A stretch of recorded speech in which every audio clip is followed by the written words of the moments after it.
Hello दोस्तों, स्वागत है आपका हमारे यूट्यूब चैनल में। दोस्तों, 4 वर्षीय बीए बीएड और बीएससी बीएड व 2 वर्षीय बीएड के लिए जो काउंसलिंग प्रक्रिया है वो आज से स्टार्ट हो चुकी है।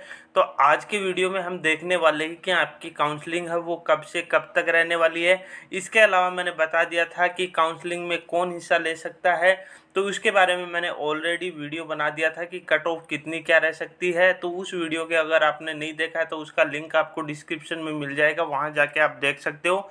इसके अलावा आपकी जो काउंसलिंग से रिलेटेड सारी की सारी प्रोसेस है उसके बारे में इस वीडियो के अंदर हम चर्चा करने वाले हैं। तो वीडियो को बिना स्किप किए लास्ट तक देखते रहे। चैनल पे नए हो तो चैनल को सब्सक्राइब जरूर कर लें, क्योंकि इस तरह की अपडेट है वो आपको इस चैनल पे मिलती रहेगी। सबसे पहले तो हम देखें कि आपका रिजल्ट है वो 22 जून 2023 को जारी कर दिया था। जो आपकी JJTU की जो साइट है उस पर जारी कर दिया था। आपने नहीं देखा तो आप वापस से चेक कर सकते हो। आपके रिजल्ट के अंदर एक काउंसलिंग आईडी जरूर दे रखी है, वो आपके लिए इम्पोर्टेंट है। जहाँ पे आपके नंबर दे रखे हैं, जैसे मान लो जितने भी नंबर आए आपके 316 जो भी आए हैं, तो उसके जस्ट ऊपर आपको एक काउंसलिंग आईडी दे रखी है, तो वो काफ़ी ज़्यादा इंपॉर्टेंट है, वो आपको यहाँ पे फिल करनी होगी। अब इसके बाद हम बात करें कि जैसे मान लो कि इसमें देखो कोई भी कट ऑफ जारी नहीं की है कि कितनी कट ऑफ रही है, वो उसका कोई मतलब नहीं है। लेकिन मैं ये कहता हूँ जिस स्टूडेंट्स के 220 प्लस नंबर है, 220 से 250, तो उन सभी स्टूडेंट्स को काउंसलिंग ज़रूर करवानी चाहिए, क्योंकि ये फीस वापस से रिफ़ंड हो जाती है। तो वो टेंशन आपको नहीं रखनी है कि मेरे 5,000 रुपये लगने वाले हैं। तो ये आपकी जो काउंसलिंग की फ़ीस है वो 5,000 रुपये है, और ये आपको रजिस्ट्रेशन करवाना है। उसके बाद देखें हम, देखो अभ्यर्थियों के प्रवेश हेतु उनके द्वारा चयनित विकल्पों की प्राथमिकता को ध्यान में रखते हुए, अब देखो इसमें क्या होता है कि जैसे मान लो कि आप काउंसलिंग करवाते हो, अब आपको काउंसलिंग के लिए अलग अलग कॉलेज सेलेक्ट करनी होती है कि कौन सी कॉलेज आपको फिल करनी है, कौन सी कॉलेज आप एडमिशन लेना चाहते हो। तो वो कॉलेज आपको फिल करनी होती है कि आपकी जो प्राथमिकता रहती है उसके अनुसार आपको कॉलेज फिल करनी है। चाहे आप कितनी भी कॉलेज फिल कर सकते हो, जितनी टोटल कॉलेजें हैं सारी की सारी आप क्रम से फिल कर सकते हो, या फिर आपके पास ऑल राजस्थान का ऑप्शन है। अगर आपके नंबर कम आ रहे हैं तो आप ऑल राजस्थान है वो फिल कर सकते हो, उसमें भी कोई बाध्यता नहीं है। अब मैं आपको एक चीज़ बता दूं, जैसे मान लो कि क्या होता है कि जैसे मान लो कोई भी आपने कोई भी एक बीएड कॉलेज है वो सिलेक्ट कर ली, ठीक है। अब आपके जैसे मान लो कि नंबर आ रहे हैं 280, ठीक है ना। एडमिशन की जो प्रोसेस होगी उसके बारे में थोड़ा सा बता देता हूँ कि काउंसलिंग में आप काउंसलिंग करवाने के बाद आपका एडमिशन किस तरह से होगा। जैसे मान लो कि हर कॉलेज के अंदर 100 सीटें होती हैं। कितनी होती हैं? 100 होती है, ठीक है ना। अब जैसे मान लो कि दोनों हो गया, एक तो जैसे मान लो 2 वर्षीय बीएड है, एक ही जैसे ये बीए बीएड और बीएससी बीएड के है ना, तो दोनों की मान लो अगर 100 सीटें हैं, तो आप 2 वर्षीय बीएड के स्टूडेंट हो या बीए बीएड बीएससी बीएड के स्टूडेंट हो, तो यहाँ पे लगभग मतलब लगभग क्या श्योर आपकी 100 सीट होती है। तो 100 सीटों के अंदर जैसे मतलब यहाँ पे 150 स्टूडेंट्स का मतलब यहाँ पे प्राथमिकता क्रम दिया गया है, ठीक है ना। तो यहाँ पे जो मतलब 150 स्टूडेंट है उनकी जो मेरिट है वो आपकी निकलेगी, कि मतलब 150 स्टूडेंट में मेरिट में मतलब ऊपर के जो टॉप 100 स्टूडेंट है कैटेगरी वाइज है ना, तो टॉप जो 100 स्टूडेंट है उनकी छटनी होगी और उनका इस कॉलेज में एडमिशन हो जाएगा। मतलब इस तरह से आपकी एडमिशन की प्रोसेस रहने वाली है। अब इसके बाद देखिए हम आपका जो पूरा कार्यक्रम है कि कौन कौन सी डेट को क्या होने वाला है, तो यहाँ पे आप देख सकते हो आपको 5,000 जमा करवाने की जो टाइम है वो आपका 25 जून से लेके 5 जुलाई तक है। मतलब आज से आपके फॉर्म भरने हैं वो स्टार्ट हो चुके हैं काउंसलिंग के लिए।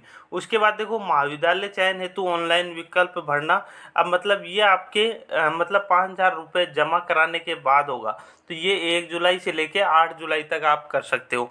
उसके बाद देखो प्रथम काउंसलिंग पश्चात आवंटित महाविद्यालय की सूचना, मतलब आपकी जो काउंसलिंग होने के बाद जो फर्स्ट लिस्ट आएगी वो आपकी 11 जुलाई को आ जाएगी। उसके बाद देखो प्रवेश हेतु शेष शुल्क रुपये 22,000 बैंक ऑनलाइन ई मित्र के माध्यम से जमा करवाना। अब देखो जिन स्टूडेंट्स का काउंसलिंग में नंबर आ गया है, मतलब फर्स्ट काउंसलिंग में जिनका नंबर आ गया है, तो उनको 11 जुलाई से लेके 15 जुलाई तक आपकी जो फीस है 22,000 रुपये, ये आपको जमा करवानी है। ये चाहे आप बैंक से करवा दो, ऑनलाइन करवा दो, या ई मित्र के माध्यम से करवा सकते हो। उसके बाद देखो प्रथम काउंसलिंग पश्चात आवंटित महाविद्यालय में रिपोर्ट, अब मतलब आपको जो कॉलेज मिली है वहाँ पे आपको रिपोर्टिंग करनी है, तो वो 11 जुलाई से लेके आपको 17 जुलाई के बीच करनी है। उसके बाद देखो अपवर्ड मूवमेंट हेतु ऑनलाइन आवेदन महाविद्यालय में रिपोर्ट के पश्चात, तो इसमें देखो आपके 13 जुलाई से लेकर 18 जुलाई तक कर सकते हो। अपवर्ड मूवमेंट के पश्चात महाविद्यालय आवंटन की सूचना आपको 24 जुलाई को मिल जाएगी। और उसके बाद देखो अपवर्ड मूवमेंट पश्चात आवंटित महाविद्यालय में रिपोर्टिंग, अब देखो 25 से लेके 30 जुलाई तक। अब देखो एक तो ये तो आपकी प्रथम काउंसलिंग की सूचना हो गई। अब जैसे मान लो कि फर्स्ट लिस्ट के अंदर किसी का नाम नहीं आया या फिर कोई बच्चे ज्वाइन नहीं करते हैं, तो उसके बाद आपकी सेकंड लिस्ट आएगी, सेकंड के बाद आपकी थर्ड लिस्ट आएगी।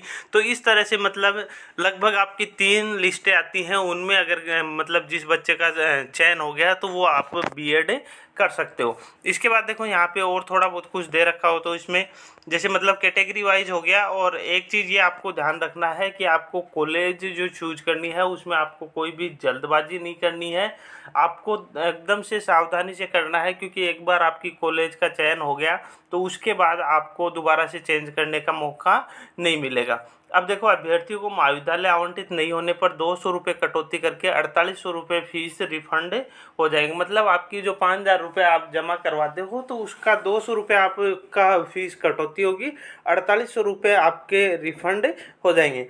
किंतु महाविद्यालय आवंटित होने के उपरांत ऑनलाइन रिपोर्टिंग नहीं करने पर व शेष शुल्क जमा नहीं करवाने पर अभ्यर्थियों के 600 रुपये काटकर 4400 रुपये रिफंड होंगे। रिफंड अभ्यर्थी के स्वयं के बैंक खाते में ही होंगे, अतः रजिस्ट्रेशन के समय बैंक विवरण यथा नाम, खाता संख्या, IFSC कोड इत्यादि पूर्ण सावधानी से भरे। अब देखो 2 कंडीशन होती है, एक तो बच्चे का मतलब काउंसलिंग में नंबर ही नहीं आया तो उसके तो 200 रुपये कट के और आपको 4800 रुपये मिल जाएंगे।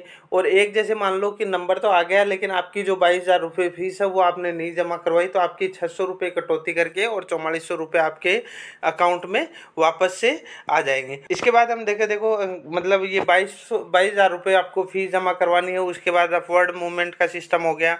और यहाँ पे देखो आपकी जो फीस है वो देखो 5000 रुपये प्लस 22000 मतलब 27000 रुपये शुल्क जमा करवाने होंगे। देखो अभ्यर्थियों को महाविद्यालय आवंटित होने पर 5000 प्लस 22000 27000 शुल्क जमा करवाने। ऑनलाइन रिपोर्टिंग में महाविद्यालय द्वारा वेरिफिकेशन हो जाने के बाद किसी भी प्रकार का शुल्क रिफंड नहीं होगा। अपवर्ड मूवमेंट में अपवर्ड नहीं होने पर पूर्व आवंटित महाविद्यालय में प्रवेश माना जाएगा और शुल्क रिफंड नहीं होगा। मतलब एक बार अगर आप फीस जमा करवा देते हो तो आपकी फीस रिफंड नहीं होगी। उसके बाद देखो महाविद्यालय आवंटन की प्रक्रिया पूर्णतः ऑनलाइन है और समस्त प्रक्रिया अभ्यर्थी द्वारा चुने गए महाविद्यालय उपलब्ध सीटों संख्या, विषय, अभ्यर्थी कैटेगरी, सब कैटेगरी के अनुसार राज्य सरकार द्वारा समय समय पर जारी दिशा निर्देशों के अनुसार ही होगी। एक बार काउंसलिंग प्रारंभ होने के बाद आवेदन पत्र में किसी भी प्रकार का संशोधन संभव नहीं है, यथा कैटेगरी, सब कैटेगरी इत्यादि मतलब आप अपनी जांच कर सकते हो। तो इस तरह की देखो इसमें सारी की सारी डिटेल्स हमने देख ली है। इसके अलावा भी अगर कोई आपको प्रॉब्लम आ रही हो,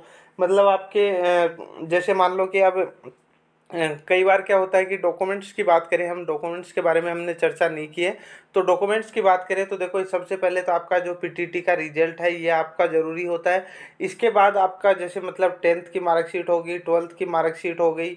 उसके बाद मतलब आपकी जैसे मान लो कि अब आप 4 वर्षीय BA BEd और BSc BEd के स्टूडेंट हो तो आपके लिए 12th की मार्कशीट चाहिए, आपके कास्ट सर्टिफिकेट चाहिएगा और आधार कार्ड चाहिएगा, ठीक है।